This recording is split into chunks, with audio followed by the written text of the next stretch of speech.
Dark, cinematic footage of heavy storm clouds rolling over a green, swampy landscape. Rain lashes against a window. Cut to an exterior 3D animation of a Boeing 737 flying through heavy gray clouds. Lightning flashes in the distance. The low rumble of thunder. Then, the aggressive, deafening sound of heavy hail hitting metal like rocks being thrown at a tin roof. Suddenly, the sound cuts out. The roar of the jet engines fades away, replaced by the wind whistling. In aviation, silence is the most terrifying sound in the world. Pilots are trained to handle noise, alarms, radio chatter, the roar of thrust. But when the engines stop, when the vibration in the floorboards disappears, that is when the nightmare begins. Interior cockpit view reenactment or simulation. The gauges spin down. The master caution lights flash amber and red. The pilots look at each other. On May 24, 1988, the pilots of TACA International Airlines Flight 110 found themselves in a quiet cockpit. They were falling out of the sky over New Orleans. Both engines were dead. They had no thrust. They had limited electrical power, and below them lay a deadly web of swamps, lagoons, and jagged levees. Map animation showing the flight path descending towards New Orleans. A red line indicates the drop in altitude. Cut to archival footage of the wreckage of other plane crashes in swamps to establish danger. A Boeing 737 is a marvel of engineering. It weighs 75 tons. It is designed to cruise at 500 miles per hour. It is not designed to be a glider. Without engines, this massive machine becomes a brick with wings. For the 45 people on board, the situation was mathematically hopeless. They were too low to glide to the airport. They were too heavy to land on water without breaking apart. Close up on the pilot's hands gripping the yoke. Sweat on the brow. Quick cuts of passengers bracing for impact. Air traffic control had no options left for them. The radar showed nothing but water and marshland. History tells us this should have been a tragedy. It should have been a smoking crater in the Louisiana bayou. But Flight 110 didn't crash. A photo of a young Captain Carlos Dardano in his pilot uniform. He looks confident. A subtle, heroic musical theme begins to build. The man in the left seat was Captain Carlos Dardano. He was only 29 years old, but Carlos had a secret, a detail that makes the story even more impossible. Years earlier, during the Civil War in El Salvador, his small plane had been shot at. A bullet had shattered the windshield and struck him in the face. Captain Dardano was flying this Boeing 737 with only one eye. A shot of the cockpit instruments, showing depth perception, is needed. Then, a shot of the runway. They eventually found a narrow strip of grass on a levee. With no depth perception and no power,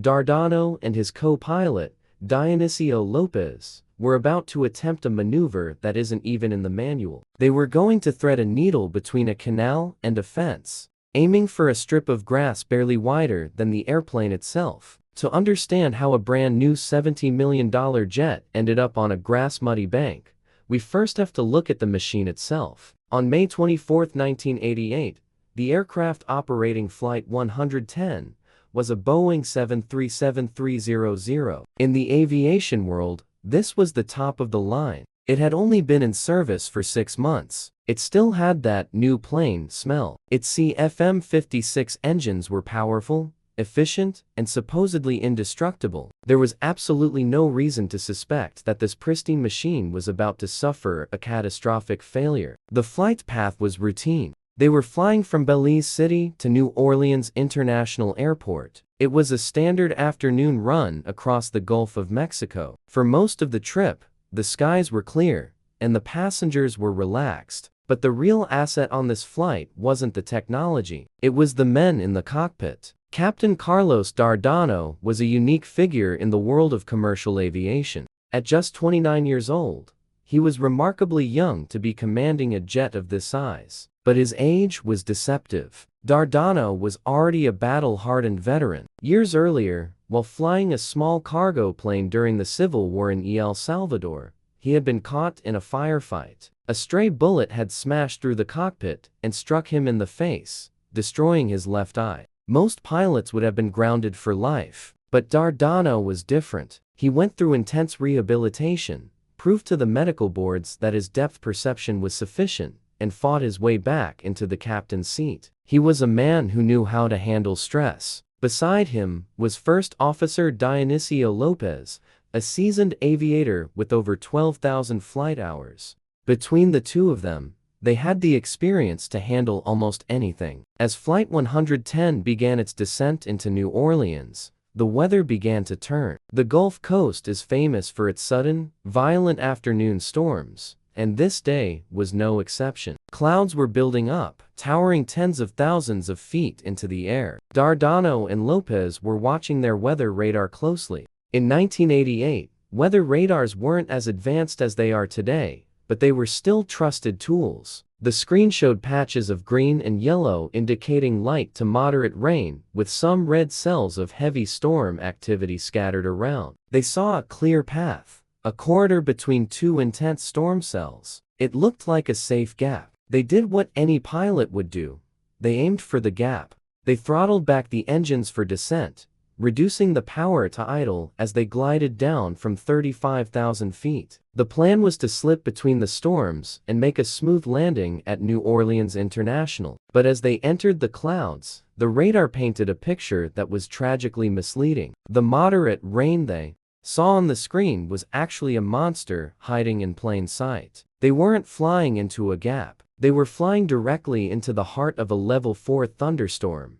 As the Boeing 737 crossed through 30,000 feet, the world outside the windows vanished. The friendly white clouds turned into a dark, bruising charcoal gray. And then, the noise began. It started as a patter against the windshield and quickly escalated into a deafening roar. They hadn't found a gap in the storm. They had flown into a wall of water and ice. The plane was being pelted by massive hailstones. In the cabin, passengers gripped their armrests as the aircraft bucked violently in the turbulence. But in the cockpit, Dardano and Lopez were focused on something far more concerning than the bumps. It was the sheer volume of water. They were flying through precipitation so intense that it exceeded the capacity of the engines to handle it. Modern jet engines, like the CFM56S on this plane, are marvels of combustion. They suck in massive amounts of air, compress it, mix it with fuel, and ignite it. But fire needs air to burn, and Flight 110 was sucking in more water than air. The engines were essentially drowning. At 16,500 feet,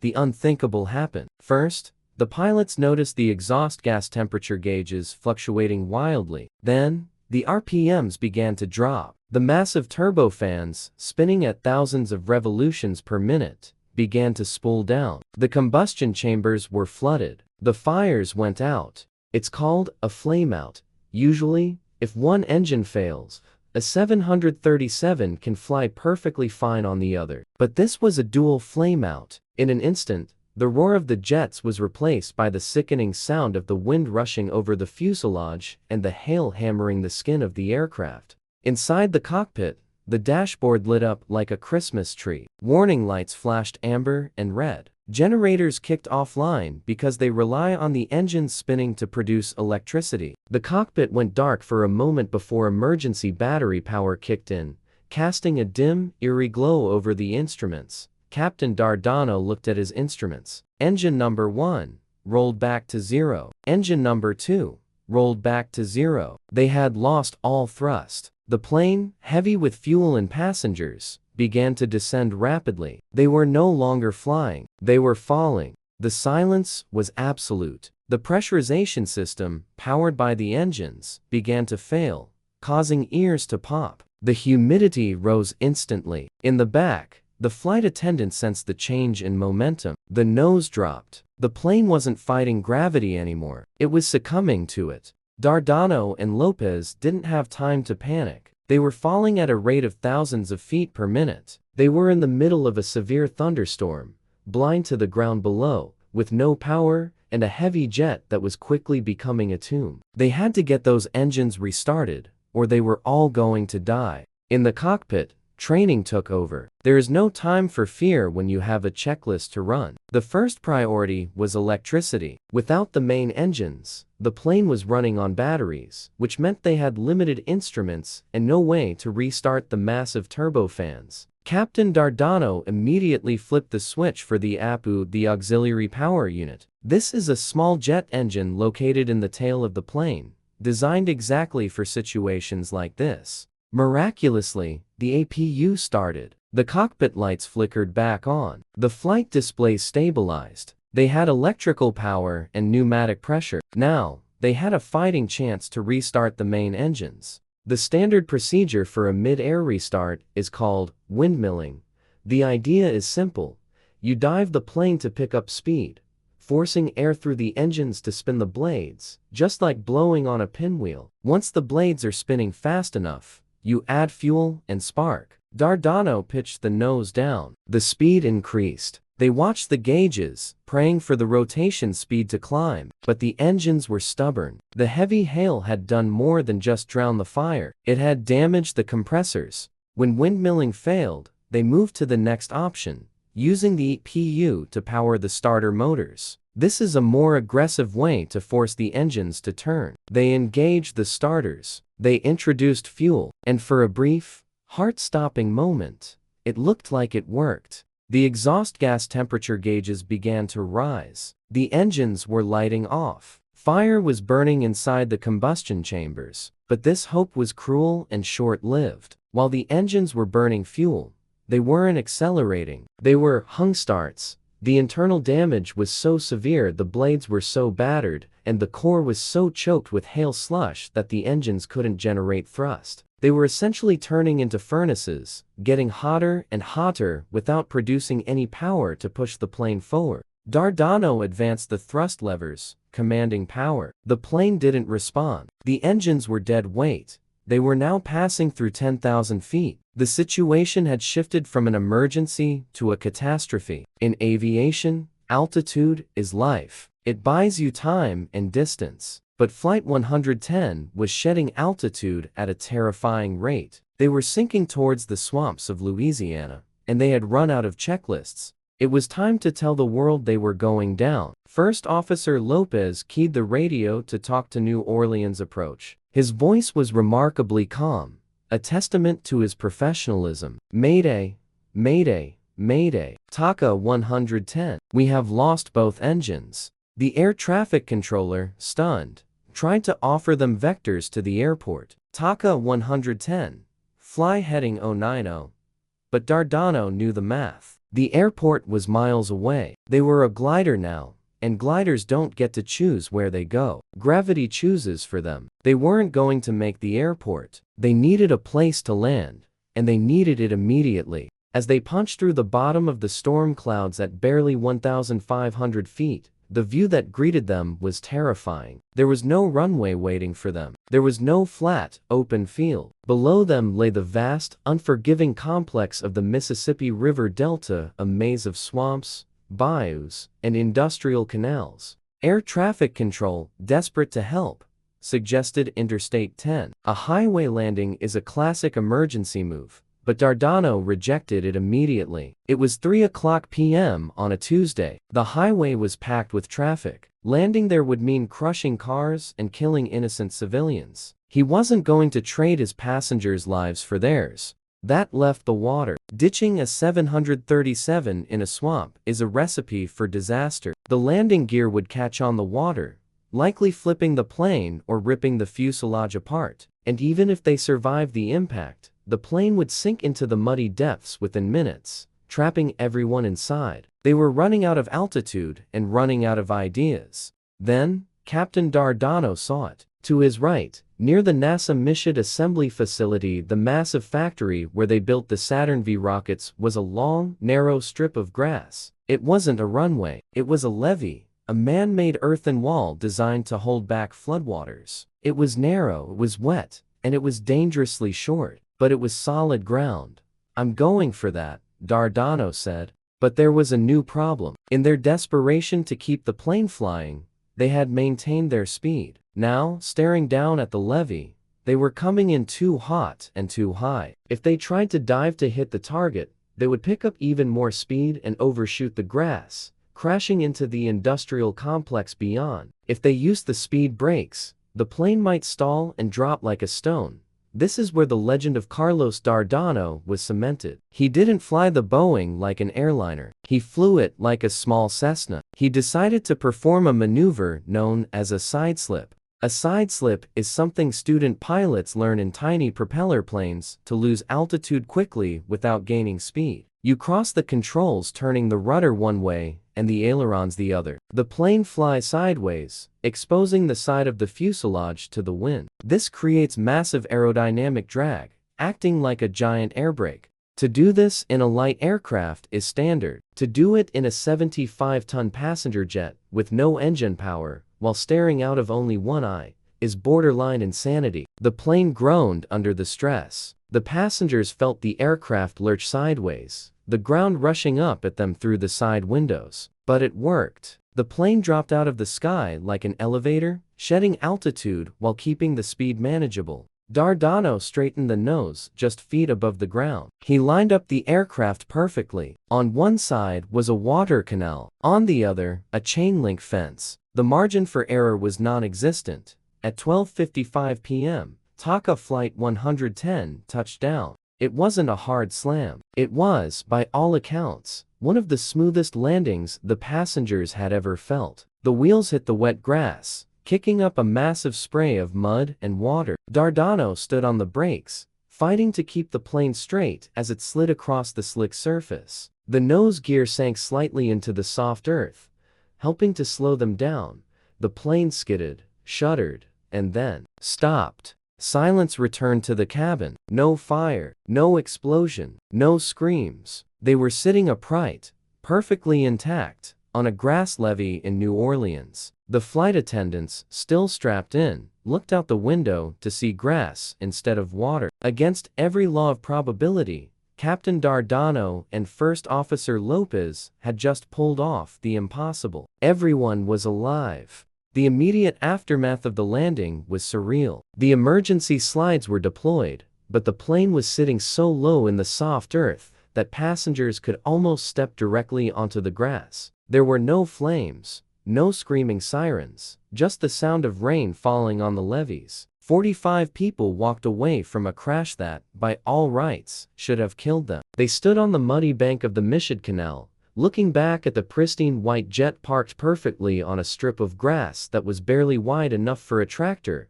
let alone a Boeing 737. But once the passengers were safe, the questions began. The National Transportation Safety Board (NTSB) arrived to solve the mystery. How could two brand new, state-of-the-art engines fail simultaneously? The pilots had followed every procedure. They hadn't run out of fuel. The engines weren't old or neglected. The investigation uncovered a flaw that no one had anticipated. The CFM56 engines were certified to handle heavy rain and hail, but the test conditions hadn't matched the ferocity of the storm Flight 110 encounter. The investigators discovered that the shape of the engine's nose cone, the spinner, was the culprit. Its conical shape was designed to be aerodynamic, but in a heavy hailstorm, it acted like a funnel. It slowed the hail down just enough for it to melt as it entered the engine core. This created a sudden, massive volume of water that flooded the combustion chamber, drowning the fire instantly.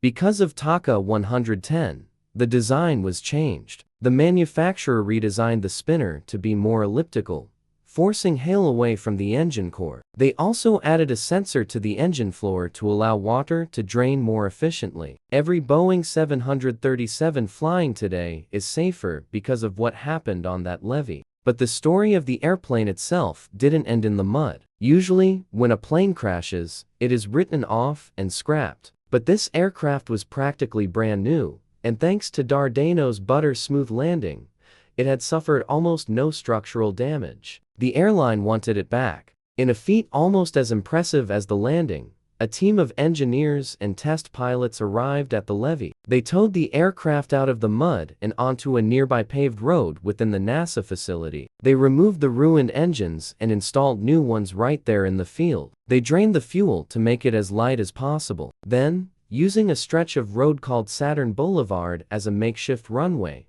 test pilots throttled up and took off. The plane flew to a nearby maintenance facility, was cleaned up, and incredibly, returned to service. It continued to fly passengers safely for another 28 years, before finally retiring in 2016. The miracle on the Levee remains one of the greatest feats of airmanship in history. It is a story that defies the modern reliance on automation. In an age where computers do most of the flying, Flight 110 reminds us that the ultimate safety feature in any cockpit is a well-trained, quick-thinking human pilot. Captain Carlos Dardano went on to have a long and distinguished career. He never let his disability define him. In those critical minutes over New Orleans, his lack of depth perception didn't matter. What mattered was his depth of experience, his calmness under pressure, and his refusal to give up. He didn't just save a plane, he proved that even when the technology fails and the odds are zero,